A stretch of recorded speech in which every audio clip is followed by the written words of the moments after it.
मुख्यमंत्री जी विधानसभा का अपमान कर रहे हैं, विधानसभा में आते नहीं है। सरकार के मंत्री जब दुष्कर्म पर चर्चा होती है तो कहते हैं मर्दों का प्रदेश है। नहीं सहेगा राजस्थान।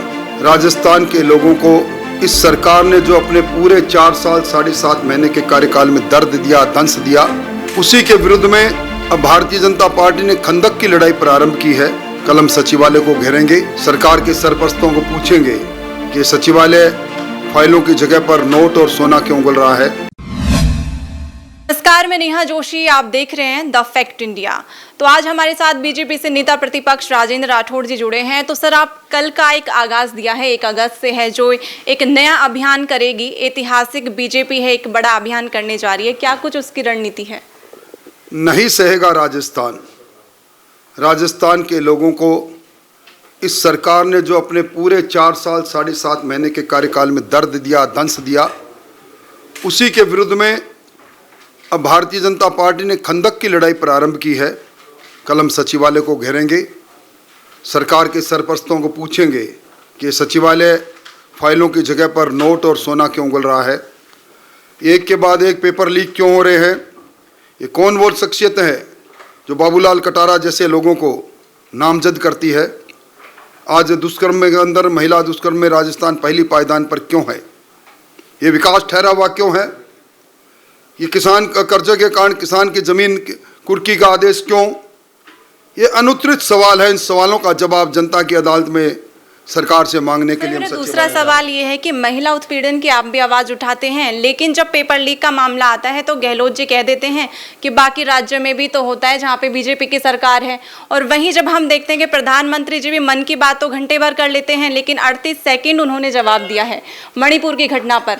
और राजस्थान में हम देखिए, जोधपुर में भी, और जैसे आए दिन महिला उत्पीड़न की घटनाएं आती हैं। तो ये कांग्रेस और बीजेपी का कंपैरिजन करना ही सही बात है या फिर इसका निवारण होना चाहिए? देखिए, अब इस बार बहस की बात नहीं रही।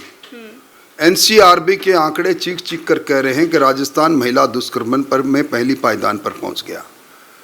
मणिपुर की घटना की प्रधानमंत्री जी ने निंदा की, गृह मंत्री जी ने संसद में बयान देने की हामी भरी, पर विपक्ष ने संसद को चलने नहीं दिया। और रही बात राजस्थान की जिस प्रकार की हालत से राजस्थान गुजर रहा है, मुख्यमंत्री जी विधानसभा का अपमान कर रहे हैं, विधानसभा में आते नहीं है। सरकार के मंत्री जब दुष्कर्म पर चर्चा होती है तो कहते हैं मर्दों का प्रदेश है। ये सारी बातें, और अब तो लाल डायरी वो यक्स पर्सन है जो आज सत्ता पक्ष में मंत्रिमंडल के ए और बी टीम के पास लाल डायरी के दस्तावेज है, उसको सामने क्यों नहीं लाते। ये कई सवाल है जो इस सरकार से भारतीय जनता पार्टी तो कर ही रही है, पर राजस्थान का आवाम भी कर रहा है। तो जिस तरह से प्रदेशाध्यक्ष हैं गोविंद सिंह डोटासरा जी, वो भी उन बड़े कटाक्ष भरे बयान देते हैं आपके लिए।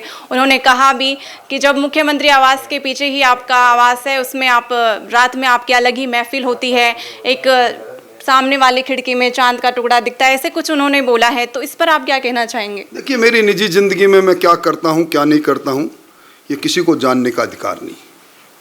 निश्चित तौर पर जिस बात का वो जिक्र करते हैं, मेरे मित्र दिगंबर सिंह जी जो ज़िंदगी में से कैंसर की लड़ाई लड़ रहे थे, उनके सम्मान में एक आयोजन हुआ था जिसमें संगीत का कार्यक्रम भी था। उसके लिए वो कई बार चर्चा कर चुके हैं। मैं समझता हूँ कि मुद्दों की बात पर अगर चर्चा करें तो ज़्यादा बेहतर रहे। निजी ज़िंदगी में ताक झांक करने का अधिकार किसी ने किसी को नहीं दिया। तो सर, दूसरी तरफ जब राजेंद्र गुड़ा जी कहते हैं कि महिला उत्पीड़न में पहला राजस्थान राज्य है जो बनता जा रहा है, उसमें आप विपक्ष ने कहा था वेरी गुड, और आपकी भी आवाज़ आ रही थी। तो क्या लगता है लाल डायरी में क्या कुछ राज होंगे गहलोत सरकार? देखिए, आप या तो विधानसभा की कार्रवाई के बारे में कोई टिप्पणी नहीं करें तो अच्छा है। विधानसभा की एक एक कार्रवाई अंकित रहती है, वेरी गुड किसने कहा, किसने नहीं कहा। मैं समझता हूं कि आप जैसे अभी उभरते हुए नहीं सबकी आवाज आई थी विपक्ष की, पर आपने आप वही बात करें। विधानसभा की बात करते हैं तो विधानसभा में जो हुई, मैं समझता हूं गुढ़ा जी ने जो कुछ कहा वो सामने आया, और गुढ़ा जी की बात से इतनी नाराजगी रही कि आज वो सरकार से बाहर है।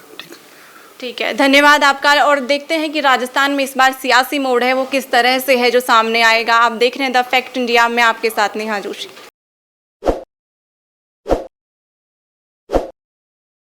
ताज़ा खबरों के लिए विजिट करें द फैक्ट इंडिया की वेबसाइट और डाउनलोड करें द फैक्ट इंडिया ऐप।